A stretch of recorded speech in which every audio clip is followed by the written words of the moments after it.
In this video, this is a very short video, we will just look at the differential of the sigmoid function. This is used very often. So, we will just do that very quickly. So, remember that sigmoid of z is equal to 1 plus 1 by 1 plus e to the power minus z. So, if I do d sigma dz, which is what we call sigma prime of z, this is simply minus 1 by 1 plus e to the power minus z the whole square multiplied by derivative of e to the power minus z. Okay.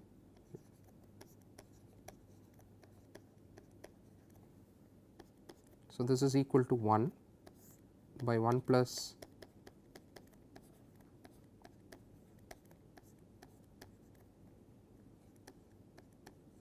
okay. So, this can be written as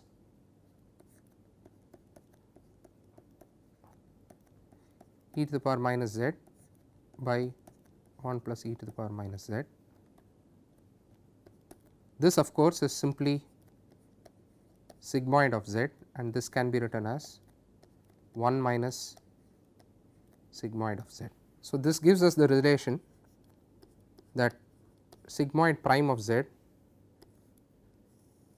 is sigmoid times 1 minus sigmoid, and we will use this a couple of times while doing back propagation. Thank you.